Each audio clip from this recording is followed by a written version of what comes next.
मित्रांनो, हळद रुसली कुंकू हसलं या मालिकेच्या नवीन लेटेस्ट एपिसोडमध्ये आपल्याला असं पाहायला मिळणार आहे की इकडे दुष्यंत जात असतो आणि तो जाताना सर्व कार्यकर्ते त्याच्या गाडीजवळ गर्दी जमा करतात आणि अशा घोषणा द्यायला लागतात.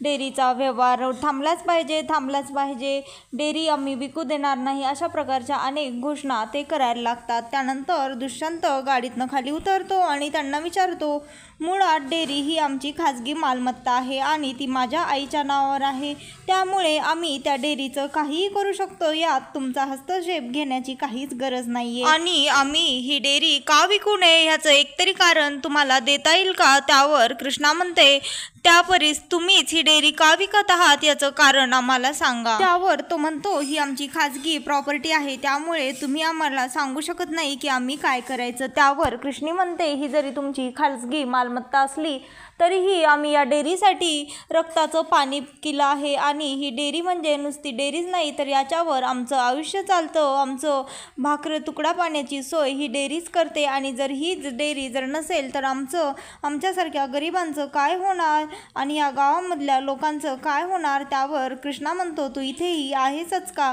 नक्की हा तुझाच उद्योग आहे, तूच ह्या लोकांना जमा केलं आहेस. त्यावरती म्हणते, माझ्यावर असा आळ टाकू नका, मी या लोकांना जमा केलेलं नाहीये, शहराकडचे आहेत ना, त्यामुळे तुम्हाला आमच्या भावना कळणार नाही. त्यावर दुष्यंत म्हणतो, मी शहराकडचा आहे म्हणून मला कोणत्या टायमाला काय बोलायचं आणि कधी बोलायचं नाही हे चांगलंच कळतं आणि तुम्ही सगळेही नीट ऐका, ही डेअरी माझ्या आईच्या नावावर आहे, त्यामुळे ह्या डेअरीचं काय करायचं हे माझी आईच ठरवेन. त्यावर ती म्हणते, मग तुम्ही शहराकडचे आहेत आणि तुम्हाला एवढं कळतं तर तुम्हाला हेही कळायला हवं होतं, डेअरी म्हणजे नुसती डेअरी नाही तर आमचं आयुष्य आहे, याच्यावर आमचा उदरनिर्वाह चालतो, ह्याच्यामुळे आमच्या सारख्यांच्या घरामध्ये रोज चूल पेटते आणि जर ही डेअरीच नसेल तर आमच्यासारख्यांनी कोणाकडे बघायचं, काय करायचं आणि आमची उपासमार होईल हेही तुम्हाला कळायला हवं होतं. त्यावर तो म्हणतो, संत म्हणतो, ज्यांचं जे नुकसान होईल त्याचं कॉम्पेन्सेशन आम्ही त्या लोकांना देऊन टाकू. त्यावर ती म्हणते,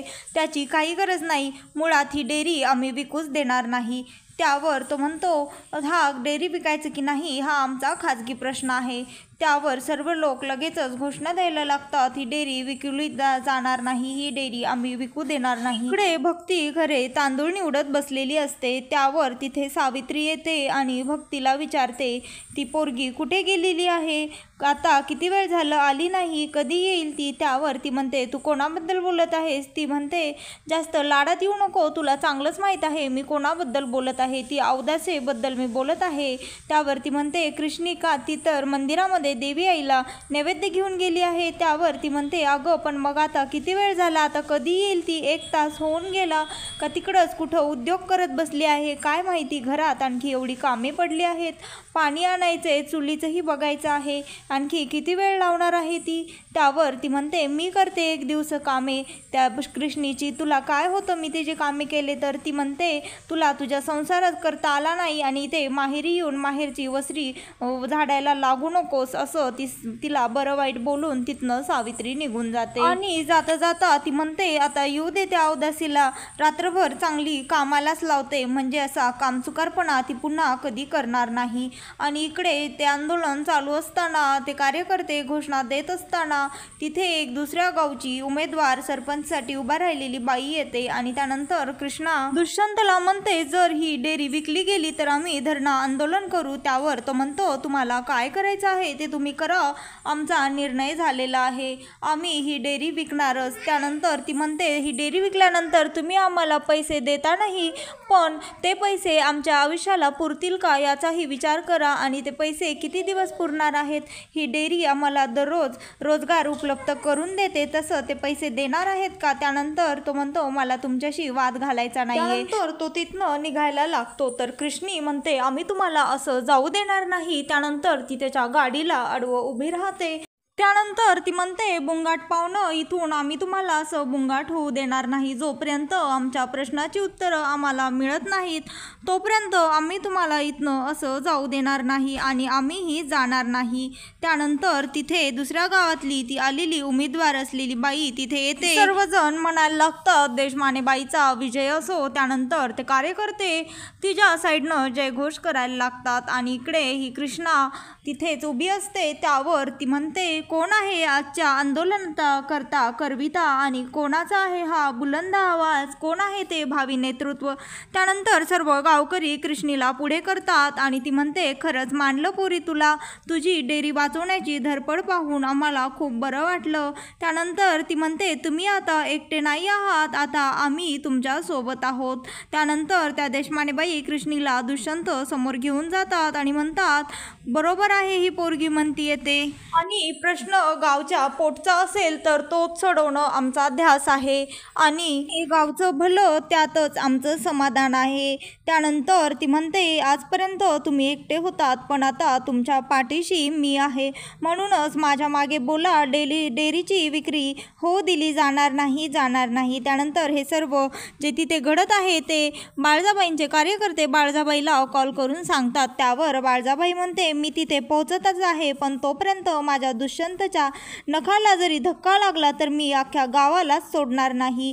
त्यानंतर ती म्हणते, मी त्या गावाला धुळीच मिळवेन. आणि इकडे लगेचच त्यांचा नवरा येतो आणि त्यांना म्हणतो, वा, चांगलं तू सांगत आहेस, तुझ्या कार्यकर्त्यांना चांगलं शिकवत आहेस. एका माणसामुळे तू अख्ख्या गावाला धुळीच मिळवायला चाललीस. त्यावर ती म्हणते, माझ्या दुष्यंतचा जिथे विषय असतो तिथे मी कोणाच्या बापाचंही ऐकत नसते आणि जर माझ्या दुष्यंतला काही झालं ना तर मी कोणालाच सोडणार नाही.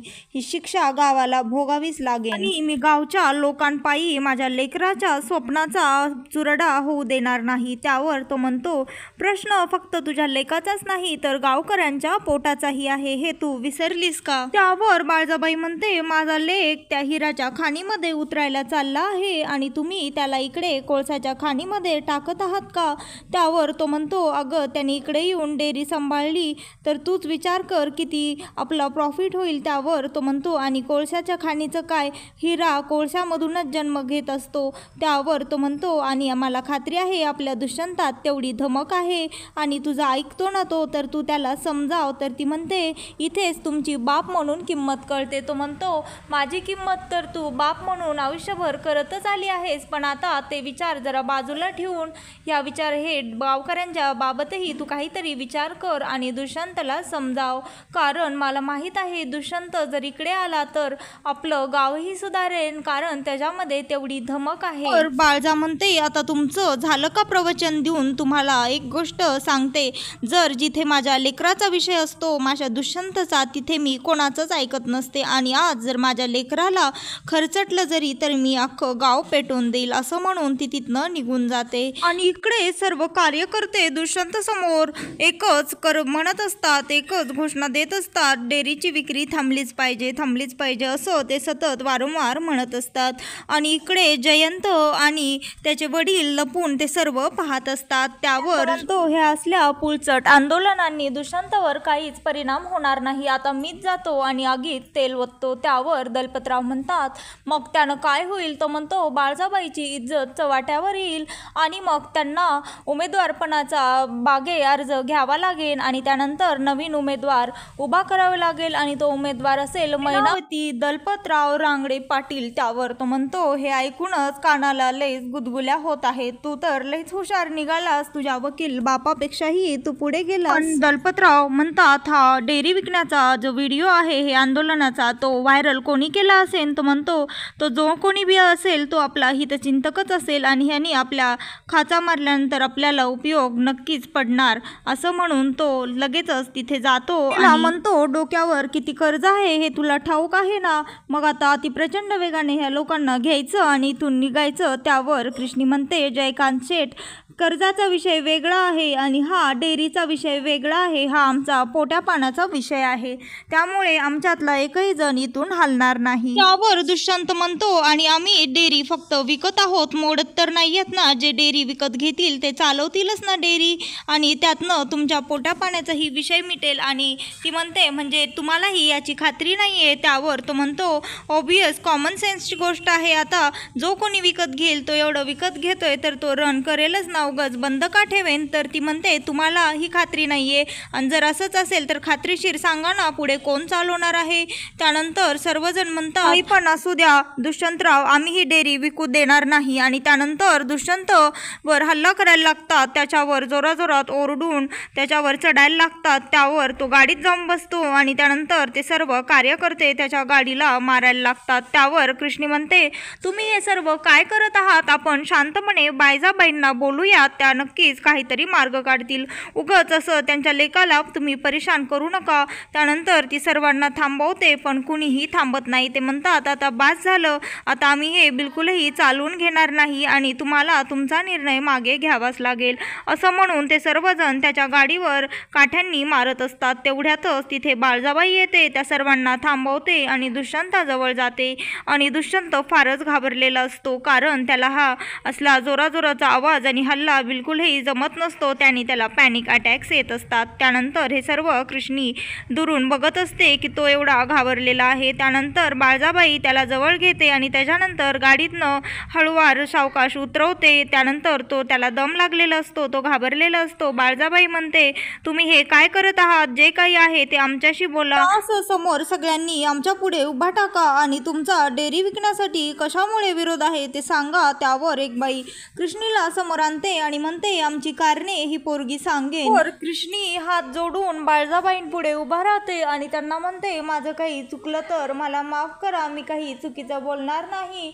तुम्ही खूप थोर आहात, तुम्ही 5 गावच्या रखवालदार आहात आणि तुम्हाला चांगलंच कळतं ह्या डेअरीवर आमचं पोट भरतं, पण तुम्ही तरीही ही डेअरी का विकायला चालला आहेत, कारण तुम्ही आमचे नेहमीच काळजी करत आलेला आहात, ह्या गावाला जपत आलेला आहात.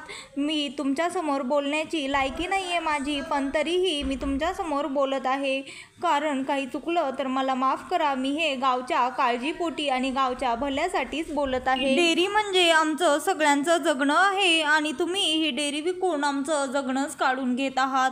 तुम्हाला तर माहीतच आहे ह्या डेअरीवरच आमच्या सर्वांची घरात चूल पेटते.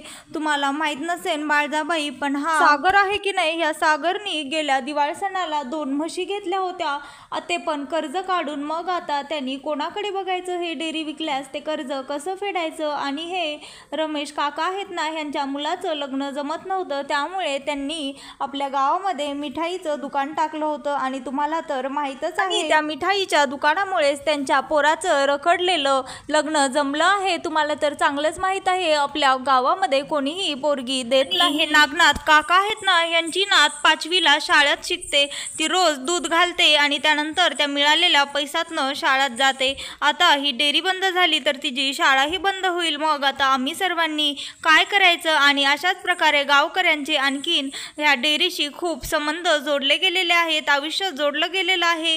ही डेअरी बंद झाली म्हणजे आमच्या पोटावरच पाय दिल्यासारखा होईल, नाही का. त्यामुळेच हे सर्व गावकरी आणि आम्ही ही डेअरी विकण्यासाठी विरोध करत आहोत. डेअरी म्हणजे गाईसारखी आमचं पोट भागवणारी मायच आहे. त्यानंतर बाळजाबाई म्हणते ठीक आहे, मी डेअरी विकण्याचा निर्णय मागे घेत आहे, हे मी जाहीर करते. त्यानंतर बाळजाबाई आणि ते सगळंजण इकडे घरी येतात. त्यानंतर दुष्यंतला त्याच्या आईचा फार राग आलेला असतो. त्यानंतर तो रागाच्या भरात स्वतःला रूममध्ये कोंडून घेतो. आणि इकडे सावित्रीकडे सर्व गावकरी येतात आणि सावित्रीला म्हणतात तुझी लेक म्हणजे दुसरी बाळजाबाईच आहे या गावची, तुझी लेक खूप चांगली आहे, तिने आज खूप मोठं काम केलं आहे गावकऱ्यांसाठी. त्यानंतर हे ऐकताच बाळजाबाई तिला काठीनं मारायला लागते. आणि इकडे ते दुष्यंत आणि बाळजाबाई जयंत सर्वजण घरी आलेले असतात आणि ते घरी आलेले पाहून ते विचारतात बाळजाबाईचा नवरा मग काय म्हणते आंदोलन. त्यावर तिला जास्तच राग येतो आणि ती जयंतला म्हणते तो आंदोलनाचा व्हिडिओ कोणी व्हायरल केला त्याला लवकरात लवकर सापडायचं आणि माझ्यासमोर हाजीर करायचं. आणि इकडे सावित्री कृष्णाला काठीनं खूप मारत असते. तर मित्रांनो, हळद रुसली कुंकू हसलं या मालिकेचे नवनवीन एपिसोड पाहण्यासाठी आत्ता चॅनलला सबस्क्राईब करा.